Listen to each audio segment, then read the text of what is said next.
Becky, oh my gosh, we're like the rabid fans today, right? We are the largest rabid fans of this person. This is like having Beyonce on the podcast for us today, right now. She looks better. The king is in the house, I guess. We'll revise that. King But of I mean, kindness. what an honor to be in the presence of Ami Dar. If you don't know him, if you don't follow him, stop what you're doing. Don't listen to this podcast any longer. Go find and follow his work on LinkedIn and just pour into this idealism movement that he put a flag on the ground so many years ago, and that he is so kind, so thoughtful, so intentional with how he shows up in the world, that he has been a beacon to us personally, but he's also a beacon to our sector of what's possible. So I'm going to do the introduction a little bit different than what we typically do, because we ran across this kind of like storyline of Ami when we were doing research. He was named Nonprofit Pro of the Year a few years back through Nonprofit Pro. So thank you for that recognition. But our friend Nute wrote this about Ami, and we thought it was just so beautiful that we wanted to share it here. Ami was conscripted into the Israel army. At the age of 19, he was stationed at the Syrian border, and it was then he had a revelation. The people on the other side of the border are not his enemy. Though divided by a border, there are probably people on the other side willing to share socks with him. It was because of this he imagined a world that was not divided by manufactured borders and boundaries, but a world where sock sharers would be on the same side, working together to build a better tomorrow. Oh, I'm already tearing up. yeah. I mean, we read that and we feel so connected of the world. We've been called toxic optimist in our career. We've been, we're kind of this resident idealist here. We call ourselves that too, but we see the world the same way. That's the impact uprising that we describe around here of what's possible when we come together instead of look at what's our differences, figure out the commonality in our shared humanity. So you've been doing this for a long time, Ami. I look back at idealist.org that now supports over 150,000 organizations around the world, in every country around the world, more than 1 million registered users. This is an organization that's connecting people to resources, to volunteering opportunities, to nonprofit careers, to management. Guys, the ripple of this organization, because Ami decided to say, hey, we all have the same needs. We all have the same goals at the end of the day. So it is an honor to sit in your presence today, my friend. Thank you for saying yes to the podcast. I can't wait to hear more of your story. But Ami, welcome to the We Are for Good podcast. Thank you so much. Yeah. Can I just say something else that is, we were talking about this before Ami got on, but Ami came into our lives within a week of each other, all three of us, in different ways. And so Julie had found Ami through something on idealist.org. I had read something on Reddit about Ami. I went directly to LinkedIn on September 9th. You can go back and check this out on me. And I wrote you this little message, and I just thanked you for the way that you look at the world and the beauty that you put into it. And we had a dialogue like about 2 months ago. And on the same week, John read something, and all three of us said, we got to get this person on, and we'd all had intersections. So we have this Slack channel literally in the We Are for Good Slack called Godwink when the universe is trying to tell us all something. Ami, we are so glad that you're here. It felt like you were being led to us. We're going to have a great conversation today. Thank you so much for having me. Well, I mean, this podcast, we want to get to know the human behind the story. I've shared a little bit of the story, but you're an ultimate storyteller, my friend. Would you take us back? I mean, take us to some of the formative experiences that led you into this work today. Yeah, I think a couple of things. First, let me, first of all, thank you so much for having me here. I have like the kindest 4 eyes looking at me right now. It's like a really nice feeling. You're so welcome. I think that you said something about, people across the border who would share their socks. Somebody who's never heard this before might be like, why is he even talking about socks? It sounds weird. So the background to that was that I was on the border, basically serving in the army 40 years ago. I'm not young anymore, and I was looking across the border, and I had realized that in my unit, my little platoon, there were some guys who would share their last pair of dry socks with me if I needed it, and there were others who might steal my last pair of dry socks if they needed it. So I realized, in a very young way, I was 18, 19 years old, and I thought, you have these like sock thieves and sock sharers out there. And I realized one day that across the border, that same division might be the case, probably. And so I thought, this fence is running the wrong way. Like, this makes no sense. It'd be much more sense for all the sharers to get together than this weird sort of accidental division. So it's not some like sock fetish. It's about, that was the story. For anyone wondering, when you introduce me, it's like, what's the deal with socks? Well, sharing anything, basically, a world of sharers. So, take you back, I think so yes, I was born in Jerusalem, and then we moved, when I was 7, we moved to Mexico for 8 years, and I sort of grew up in Mexico City. And I think starting when I was probably 8 or something, I'm not sure why or how, I was like this little social justice freak. I started asking my parents why there are kids my age out in the streets begging when we have food at home. And I'm sure, I have my own kids now. I'm sure that the first time I asked was very cute. And by the fourth time, like, what do you tell a kid who keeps asking, why is there this obvious injustice out there? Why are these kids begging when we have food? So that was, I think, that the first sort of sense of, I want to do something. I'm not sure what to do as an 8-year-old. What could I do? By the time I was 10, I think I was dreaming of revolution, but no one wanted to follow me to the hills. So I was like, We would have let's been go. such good friends on No one me. wants to come. So yeah. So I waited anyway. So then, yeah, and so I grew up and so saw more things, and I did not like school when I was a kid at all. So when I finished my compulsory service, 3 years, went traveling for a while in South America in the 80s. I started meeting sort of lots of people, both local and travelers, who wanted to do something about what they were seeing around them, environmental stuff, poverty, whatever. So the mid 80s, there's no web. I know it's hard to imagine now a world where your mom doesn't know where you are and can't find you. Like, I mean, there was no, nothing like that. No Life 360 on your phone. No, I would Yes, got no you. phones, right? Like, I would Right. call my parents once a month to tell them I was alive. Now, and then they wouldn't know until a month later if I was alive or not. So I thought, what can I was 24, and what can I do with my life? And I don't want to go to college. That's not going to happen. I just really did not like school. So I dropped out of high school when I was in 11th grade. College was not going to happen. What can I do? And I thought there has to be a way of connecting good people around the world to each other and to ways of doing good. How? I haven't the faintest idea. This was 1985. There was the beginning of fax machines and like PCs. I don't know how, but there has to be a way of doing this. I'm meeting all these people. It's funny, I mentioned your eyes earlier. I'm meeting all these people as I'm traveling that I can see in their eyes immediately that they're the kind of person that I would take to a island. If I had to spend a couple of years on an island with 30 people, like, I would take you. I know it's you're not going to steal my Oh. food. I'm able to grow some together. So these people, there has to be a way of connecting them. And the question was how, and I had no idea. So I went back. To Israel. I was a waiter. I was a translator. Started working for a computer company. A friend of mine started a software company, and he hired me to be his international marketing manager because I could spell in English. That was my big asset at the time. So did that for a while. Came here, started his subsidiary in the US in 92, 93. And then the web was invented. And the first time I saw a website, very much at the beginning, it was just like green text with like a little shiny word. Link. There Oh was a yeah, I link. remember. Yeah, And I DOS. thought, oh my God, with this thing, I could actually do what I've been dreaming about for years. So in a sense, I was predisposed to the moment when the web came along, which is why we launched Idealist in 95. It was the same year that Craigslist and eBay and Yahoo, 95, 94, 95 was the first year where you could do a search. You could connect a database to the web. So you could track your FedEx number or, search for something. So that led us to Idealist, led me to Idealist. And then that was that. So long story, but that's your question, I guess, to some degree.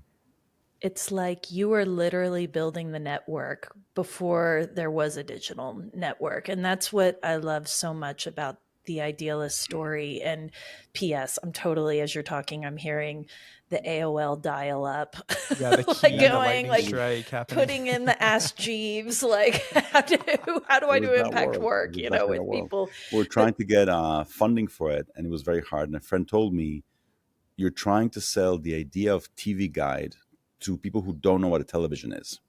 And that's essentially mm, Wow. impossible, right? What, web directory, and people are like, what's the web? Like, what are you talking about? Well, it's this thing. Anyway, forget it. Yeah. So you just leave the meeting, like, whatever. it's Yeah. just such a cool story. And so Yeah. it started out like as this Action Without Borders and, turned into idealist.org. Yeah. And then I think about like in 2000, you get this $100,000 grant that basically doubles your budget. Yep. And you took off from there. And as a recovering major gift officer, I'm like, oh my gosh, $100,000 gift comes in. You just feel like you have the world in your hands. But really, you were able to scale that and do something truly transcendent and beautiful, and you were building digital community before people knew what digital community was. And so I'd love for you to just talk about, idealists, like take us to this vision for this platform and how has it evolved over time? Yeah, well, I mean, some very long stories. I'll try to keep it short. First, the name, just we had to name this thing somehow, and I had this terrible idea, which I'm so happy that the URL was taken because so I thought that a good idea for what we're trying to do would be the word catalyst, but with an I. So you're catalyzing something, but it's a list of things, right? List of things. Oh, And Yeah, yeah. I'm thanks, with you. thank We're with Yeah, you. I can yeah. get there. So thank God it was taken because pretty bad name, but the thing stayed with me. And then like a couple of weeks later, I was walking in the street and I thought, oh my God, in English, idealist is like idealism, but it's also an idea list, and it's a list of ideas, right? An idea list, and so it's So I ran back to the office, and this was '96, and the URL was available, which Wow. is sort of amazing. Yeah. And then I'll tell you one quick thing because you mentioned your Godwink, is that what you called it? Your The thing. Slack channel. And yeah. So we registered the URL on August 22nd, '96. That's the date. If you look us up, you'll see that our URL is registered that date. So 15 years later or more, I am a very late bloomer, and I got married for the first time 10 years ago. And Congratulations. this is relevant because when I met my wife 12 years ago in Spain, she had a daughter who was 10. And so at some point, her daughter's birthday came up, and it was August 22nd. So when I met my wife, I had a baby, and she had a baby, and both babies were born the same day. You have Idealist, my wife's twins. daughter, I who's feel now the my same daughter. shit. Yeah. So they were not born the same year. My daughter was born 2004. This Oh, was born '96, but they're both still. August 22nd babies, which is sort of bizarre if you talk about like God winks. Yeah. So It's in any almost our case, birthday too. It Is that really not is. weird? We are It's for really good is close. the August 25th. 20th. So 25th of August. Yeah, there you yeah. go. So yeah, so we launched a site at the beginning. No money. There was nothing like it. So we just created this little site on a PC basically, and said people come register. You can have a presence on the web for free. Create a record, create a page, and start posting things gradually. Now this is all. I mean, it took tremendous patience. For 5 years, I think, from '96 through 2000, we had a staff of 3, an annual budget of $100,000 for the whole organization. I was still working for my friend, so I was volunteering. I was in this office in New York where in one room I had these 2 people doing Idealist, and the rest of the office was this other people. He would pay my salary, bless him, and he gave us this room to work from. And so these 2 people had to pay them somehow and survive for 5 years that way somehow until this first $100,000 gift came in. And then we sort of took off gradually from there. But it's been a very long. I've met hundreds of people in the last 20 years who have this dream of something they want to create, and you get a sense very quickly they want their dream to work out in a month or 2 or 6 months. You feel immediately that and things usually don't happen that way. I can't stand it. Like, I don't understand why Rome wasn't built in a day, right? The moment that you imagine Rome, you want it built in a day, like, but you Yeah. realize that most things in life, most good things, take time. There are very few overnight successes. And so you need to be patient or stubborn, as my mom would say about me, but you need to basically stick around. Yeah. Mm. Yeah. I mean, thanks for sharing that, because I think it's really easy, especially listening to podcasts. You hear of the highlight reel or you see the highlight reel, but taking us behind the scenes of it was community building, one relationship at a time, years at a time, that just compounds to this impact y'all had today. So we'll definitely connect up. Everybody that's listening, I hope you can go and check out all the resources. We'll link that up at the end. But I'm talking to you today. I wanted to talk about this idea of living out. I mean, not just saying we're idealists, but you try to channel this. I follow you, and I think that your posts often like provoke a lot of deep thinking for me personally too. But I mean, after years of leading Idealist, how do you continue to stay connected to your own sense of idealism when the world feels so painful, so divided most days? Yeah. I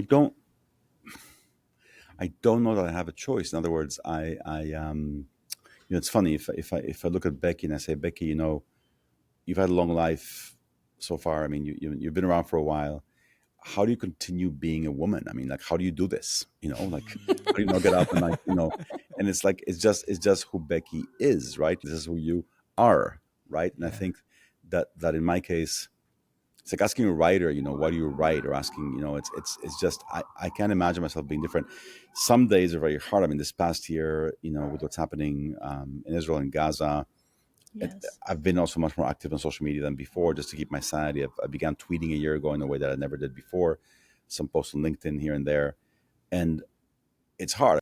But then, what's the alternative to become just like an angry cynic? And I'd rather be dead. I mean, like so in the end, you revert back to hope. I can't live any other way. I don't. It's funny. It's a really interesting question, John. I don't know how. Like I don't know how to be like some snide, cynic, and I mean, I can be very cynical. I can tell cynical jokes. I can be cynical at moments, but to stop believing that better is possible, Yeah. then what would be the point? Plus, I think one last thing about that that's serious is that I think most of us, I think almost all of us, we we know that better is possible for, I think, two really important reasons that I think most of us have seen in our lives. We have seen, I think, all of us, a school get better, a street get better, a town get better, a park get better. And we're not dumb. We can extrapolate from that, right? If one street can get better, I mean, New York in the last 30 years, oh my God, right? So we can extrapolate. And so we can say, well, wait, if one school can get better, why can't every school get better, right? Like we could do that. And then the other thing I think is that most of us, not all of us, but I think most of us have experienced being part of a group of people, of a team that has been sort of unleashed to do something awesome together. And we've had that experience of like doing something awesome, even just for an hour. And so again, we can extrapolate. Like if we can do that once, why can't we do awesome things all the time? So yes, of course we can. And you see it. You see, I think people tend to focus on, bad things. But sorry for the long, answer. But I think that several years ago when Bloomberg was mayor of New York, he had, the guts to come out and say people will no longer be allowed to smoke in bars, restaurants. And I was like, you're crazy. Who's gonna, whatever. And he did it.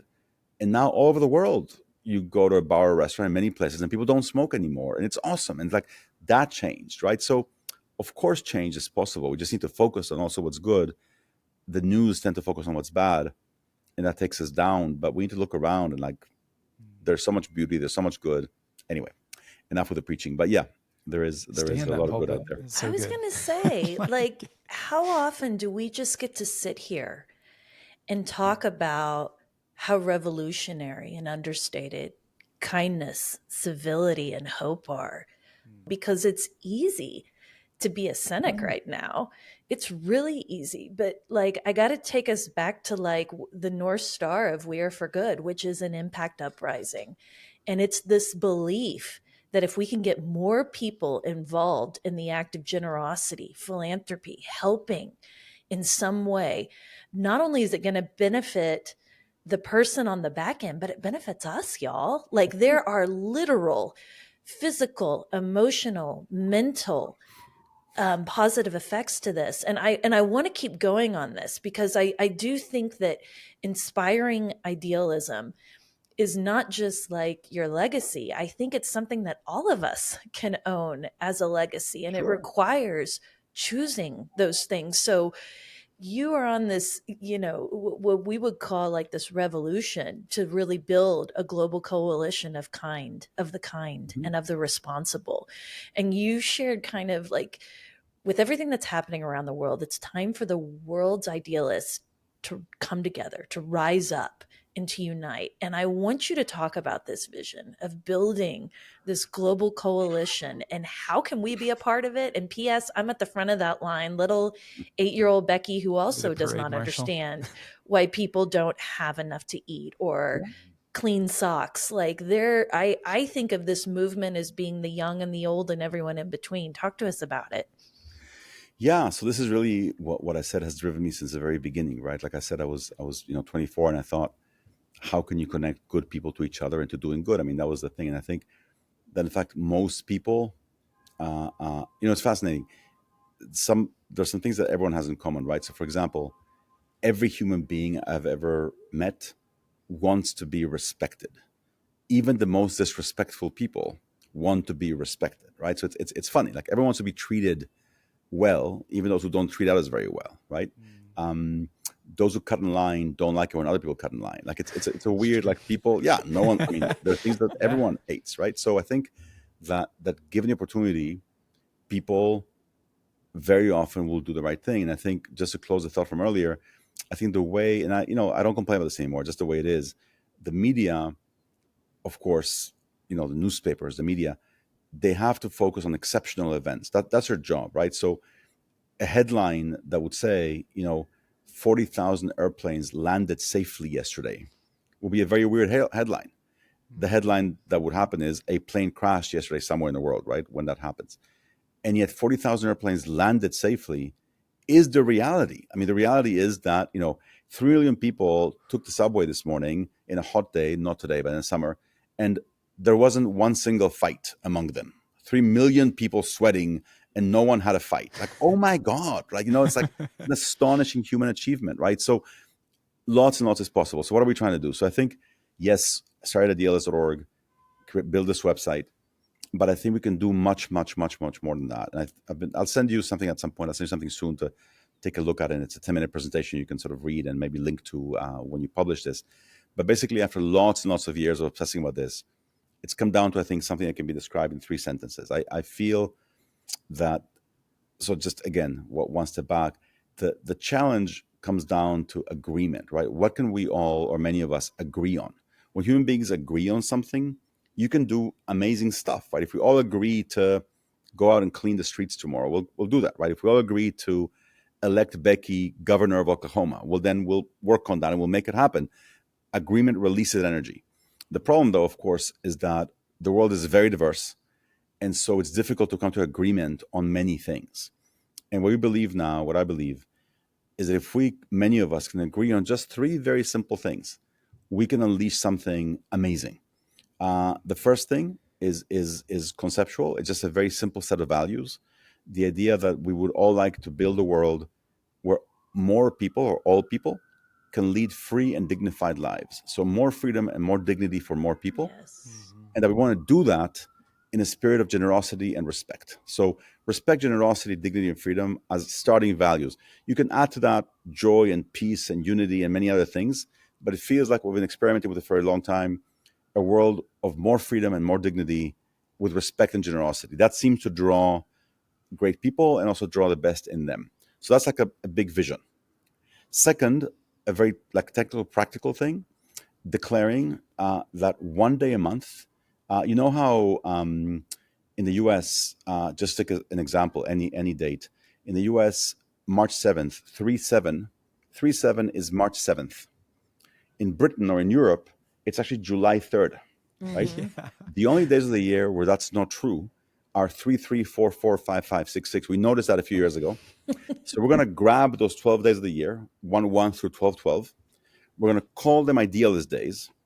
And we're simply going to declare once a month on Idealist Day, 7-7-8-8-9-9, come out and do something good for something or someone that you care about. So bake a cookie for your neighbor, or propose an idea for something big and wonderful, or have a debate, or invite people to think about building a new school, whatever you want. Invite, share. Now, it's not 12 MLK days. The action doesn't have to happen that day.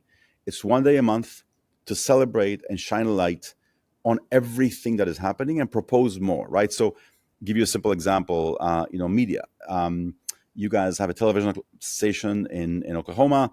That television station probably on Thanksgiving and Christmas goes and does a cute little story about a cute little org that's helping someone do something. How about once a month they actually did something cool? And so on Idealist days, go and run a story about a local organization doing fantastic work. Just do it, right? Yeah. And so companies can invite people to speak. Schools can open themselves up to people coming to organize the kids and speak with them. The mayor can close streets so people can come out and do cool stuff. And the more people do, the more people will do, right? Because it just feeds on itself. So, and it's just it starts as a gimmick. If you remember, there was a thing called Take Your Daughter to Work Day. Oh, That was yes. one day a year, and just by declaring that day, you give people permission to do it, and you make it not weird, right? If you tell your boss, well, it's Yeah. take your daughter to work day, I should bring my daughter. If you say it any other day, it doesn't work. That day it works, and that day he or she are like jerks if they don't let you, right? So it's idealist day today. Let's do some cool stuff. So we've been experimenting with that for a while. We're going to start with that this year. So 1/1, we're going to just get going around the world with at least happy idealist year or whatever, and like let's just keep going, and then mount on that. So give people ideas, give people ways to do it, social media, etc. So a set of values, and once a month, let's go. And that I think is like a backbone that will lead to many things, right? Because you can imagine how if in the city people like the idea, a team or a group will form to promote that idea, right? Which will then lead to many other things. An ecosystem can build on those, like, thing. And the third one is, this is, sort of optional. Whoever wants it can take it. Is that I think it's important to be seen everywhere. I think we need to sort of see and be seen.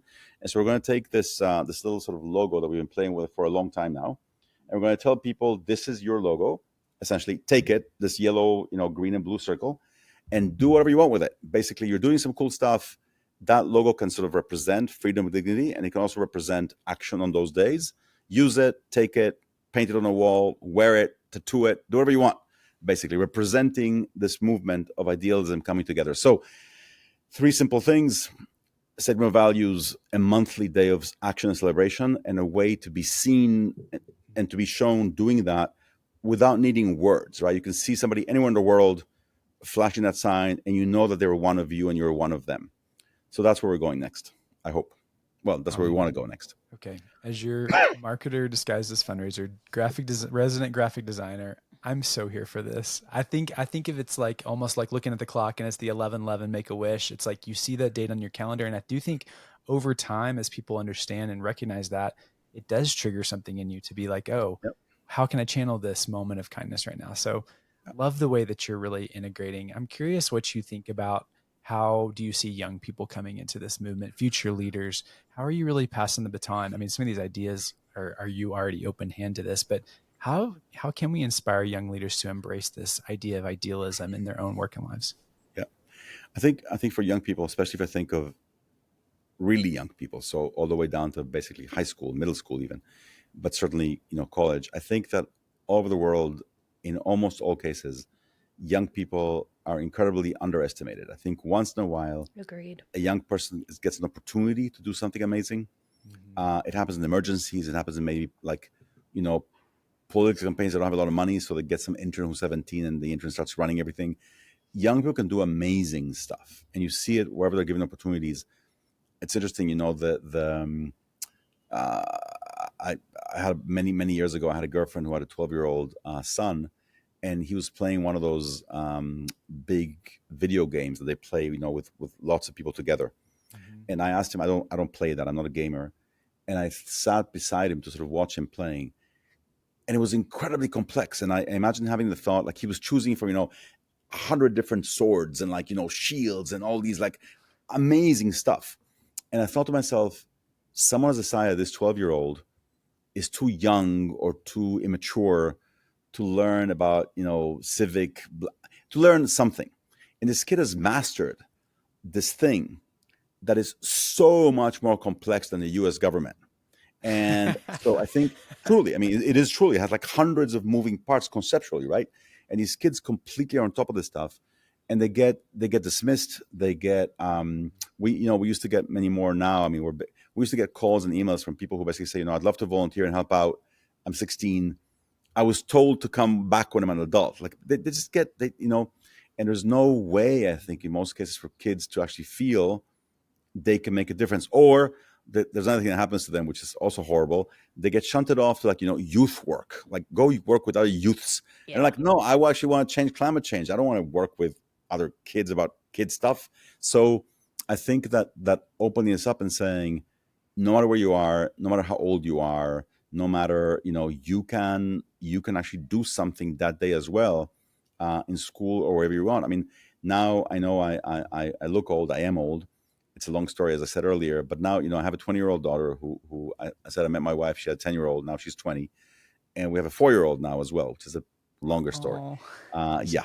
And this was, yeah, it was none of my plans to, to have a 4-year-old at my age, but she is the center of my life. And so I talked to her, and you listen to this 4-year-old, and she has a moral sense of the word. I mean, she will tell me 5 times a day that is not fair, and she gets it, and most of the time she's right.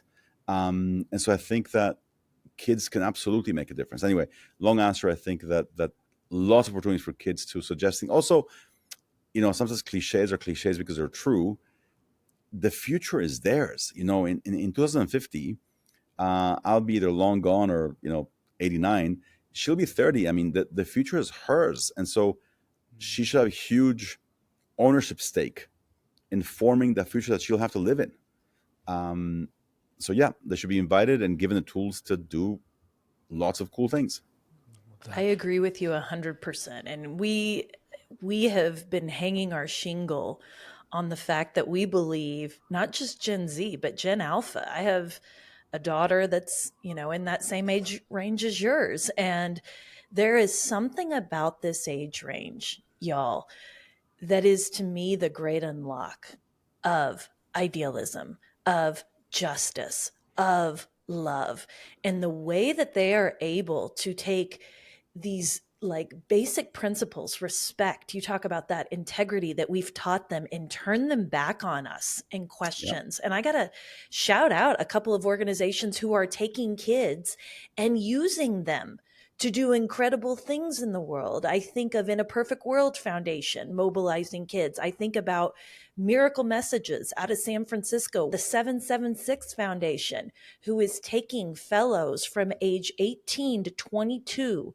and giving them $100,000 to solve climate change in really creative, interesting ways. Yeah. And it's because I think the benefit is they are not looking at the world in the way that we are, through our cynicism, Nope. through the rejection that we've all received. And I do think that there is some great unlock there with idealism. And I have to say, just as a marketer, the dreaminess of having the kid leading the adult is really a disruptive notion that I am here for. And Sure. I just think your story's so beautiful. I mean, I think the way that you tell it, and it's funny to me, like you apologize for going so long, and I'm thinking, please speak more.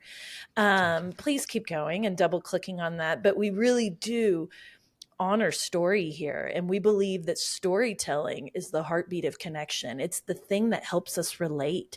It's Sure. the connective tissue that binds us. And I'm wondering if there's a story in your life that you would share with us of a moment of philanthropy, of generosity, of kindness, of something that's come into your world and it was so profound that it stayed with you. Do you have one that's kind of percolating?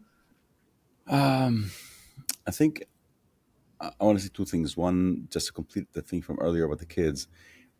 Recently on Twitter, about a couple weeks ago, and then on Facebook, longer time ago, I asked sort of a community of people, when was the first time in their life how old were they, and what was the first time where they saw something that felt like an injustice to them and that they remember. And what's fascinating is that on Facebook, I think we had like 1,000 replies, and on Twitter, maybe like 100 a couple weeks ago. And the consensus sort of that forms is that between 6 and 8 years old, basically kids 6 to 7 to 8, is when this memory of I saw something that felt deeply wrong to me in terms of how someone was treated. Um, this time on Twitter, there were 3 or 4 people saying the same thing of how my dad treated my mom. Basically, there was someone who was very specific who said, my dad and mom worked in the same factory and had the same job. And when they came home every night, dad sat at the television and mom had to make dinner every night, having from and that felt wrong to me at 6 years old. So that person said, right? So I think kids know. And I think what happens is that as parents, we have a choice for what to do with that. And I think that people, and I hope it's okay to just add a little bit more to this, people, I think, minimize the power they have to shape their kids, right? So your daughter comes from school and she says, mommy, something weird happened today. The teacher said something really weird to Jenny, right? And you as a mom, you can say, oh, that sounds bad. Let's call Jenny's mom and ask if she knows, or let's call the teacher, or let's find out more, right? You can sort of go for that, Or you can tell your daughter, did she tell you anything bad? And you're like, no. Well, then mind your own business and like, just stick to your thing and like nothing bad happened to you. And don't go around, like whatever, blah, blah, blah, right? And you can imagine, you know people that would give both answers. And in that moment, you're like squelching that little girl for life, right? If you say, oh, mind your own business, she would never help you, all those horrible, cynical answers where you take that little kid and turn her into a cynic just in that moment. Oh, my mom told me to mind my own business and like, right? Or you can actually encourage that. So I think, yes, kids can be amazing. I think parents, adults play a huge role in encouraging that or in squelching that. It's funny, you said an act of philanthropy. I'm going to be very literal with that. A few years ago, I got a call from someone, a young person, that worked for a foundation at a company that she had convinced the CEO of this bank in New York that they should have some kind of philanthropic impact arm and that she should be the one to do it. And he sort of allowed her to, launch this like I in-house like this micro girl. foundation and just like all kinds of stuff. So they were interested in education. So she called me up one day and she said she wanted to have breakfast with me to pick my brain about, stuff. And as you know, as a nonprofit, as a small nonprofit, you don't say no when a funder, says that. I mean, the power differential is such that if a funder asks you out for breakfast, you go. And it's not necessarily fair, but that's life, right? And so I went and she was very nice. We had this conversation, it was great. And I went back to the office and like, whatever, this happens, once in a while. And okay. I helped her, with some ideas about things that she was considering that nothing to do with us. And then a few hours later, I'm in the office and I get this little sort of online report. It's very seldom that we get online donations on Idealist. And there's a little report that comes through my screen that someone just gave us a $5,000 donation. And I was like, what? This is weird. This has never happened to us. Online, credit card. So I go in and I look, and it was her. And so I wrote and I said, what was that? And she said, well, I took an hour of your time and I think that we should pay for that. And so I told my boss that I'm not going to go out and talk to people if he doesn't let me in advance pay them for their time, their organization, not them. And so it was wonderful that she didn't say a word. She just went and did it. And I wish more funders behaved that way. Like that was just, Wow. it was literal philanthropy without being asked, without being prompted. And it was this like beautiful surprise. And they weren't a big foundation. They were just getting started, but they felt, I took an hour of your time and your nonprofit should be compensated for that. And it just felt amazing. I mean, that's beautiful. We try to, there's been so many things at this conversation that I'm like processing still, and just your words. I remember following along the comments of you asking about the first injustice. Like I would say, we'll link that up in the show notes because it's one of those things that I think everybody wants to think back on, but just to read that shows you probably a lot of reasons why we're in this work. It stitches us together. It's early, moments in our life that make us want to fight for good in the world and different capacities. So thank you for your wisdom. We're going to ask you for a one good thing. This is a piece of advice. It could be a habit. It could be a mantra that's true to you. What would you want to share with our community as a one good thing as we start to wrap up? One piece of advice. I'll give you one piece of advice that maybe no one has given your community, maybe, because I'm sure they all, I'll say one thing. I think that maybe I shouldn't, but I will. Anyway, people say, always, if you have a dream, go for it. And I'm all for that. I've been doing that my whole life. But if your dream or if your idea is a bad one, find out as soon as possible and don't do it. In other words, and I'll tell you what I mean by that. I think that sometimes we all have ideas that feel amazing to us. That's the whole point of, your idea feels great to you. Go around, ask some people that you trust. And it's true that very often a new idea will seem weird to many people. Many people will tell you, oh, that's never going to work. But not everyone. Usually, Jeff Bezos, tells the story of how when he was starting Amazon, he needed to raise $1 million. And in those days, the web was so weird and there was no e-commerce and stuff. So he had to work really hard in Seattle to convince 20 investors to give him $50K each. And that's how he assembled his first $1 million investment. And so he tells it as a story of how hard this was and whatever. yeah, dude, but you did get 20 people to give you 20, 50. In other words, there was something in what you were saying enough to inspire 20 people to part with 50K and give them to you. So your idea wasn't actually insane. And we know there wasn't. So I think there's something about if every single person you trust tells you that your idea is between crazy and stupid and won't work, then maybe there's something to it. If you find at least one or two people who believe in what you're doing, that's a huge difference with zero.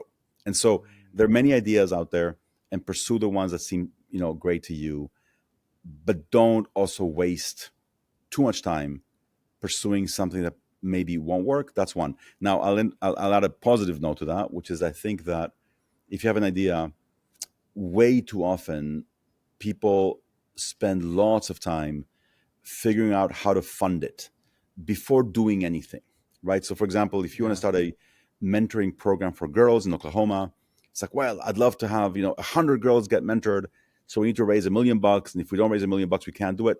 How about you start mentoring one girl in your kitchen table, and then also raise the money? There's a certain mentality, and I think you've met the kind of person who basically is not going to do anything unless they raise the money to do the big thing. Start doing what you can where you can and where you are, and then it'll be also, you'll find out if your idea makes sense or not, right? Like if basically after you're mentoring that girl 3 times in your kitchen table, she hates your guts, well then maybe it's not a great idea and it's not going to work, right? So I think there's a huge, advantage in just starting. Just go try it. What's going to happen, right? And I think in your case, for example, you're such a great example of this, because as in a podcast, everyone wants to have as many listeners as Joe Rogan, maybe. But your first edition is not going to. And so what do? Not tape the first podcast because it won't have a big audience? That makes no sense. The only way your 20th podcast will have more people is if your second podcast have more than the first one. I mean, there's no other way. And I think people would love to be at the 20th podcast without doing the third one. Well, Yeah. it doesn't work that way, unfortunately. Ami's Anyway, talking about pilots, y'all. I mean, it is like the no, but journey of 1,000 steps miles starts with one step. And yeah, we call them 1% shifts here. It just takes literally doing one little thing differently. yeah, and they could be wrong. I mean, the ones I'll say I learned. You've all heard of Craigslist. So Craigslist started in '95, and it was for 5 years. It was a site in San Francisco only, and no one else in San Francisco ever heard of this because it was a San Francisco site. And then in 2000, 99, 2000, they decided to open their second city, and they came to New York. They sent someone to like scout New York. And for some reason, they came in and met with me. And I remember distinctly telling the guy, this sounds very hippie in San Francisco. This is never going to work in New York. And the thing is, so here am I, having told someone that Craigslist is not going to work, right? And so I learned my lesson, and I will never again tell someone their idea won't work. I'll ask questions. I'll probe. I'll say, what about this, or have you thought about that? Who am I to say this won't work? So it's about finding people who say, oh my God, this is awesome. Build things that you would use, right? Ami, Gosh, I love the way you see the world. It's just unlike anyone else, and that's what makes you the idealist. And I think you're also showing that you can be an idealist and still be a realist about a lot of Yeah, things, and that they can meld together. So people are going to want to connect with you. They're going to want to connect with idealist.org. Tell us where you hang out online. Where's the sure. best place that people can get connected in to your work? So I'll tell you, it's pretty simple. I think idealist.org, yes, so the website idealist.org. I'm on Twitter. I still call it Twitter at You're braver than me, my twitter.com friend. slash Amidar, Amidar. And then my email address, it's ami at idealist.org, and I have no problem, sharing it here. Drop me an email. I may not respond immediately. I'm always going to read your email, and I'll get back to you sooner or later, maybe not in 10 minutes, but I'll get back to you. And so ami at idealist.org. I'm here. I'm not going anywhere. I hope you Yeah. don't. Yeah. I mean, showing up generously to the very last minute of this podcast. Thank you. Thank you for your work. Thanks Thank for you being so a much, beacon guys. to us. Really grateful for Thanks for having this. me.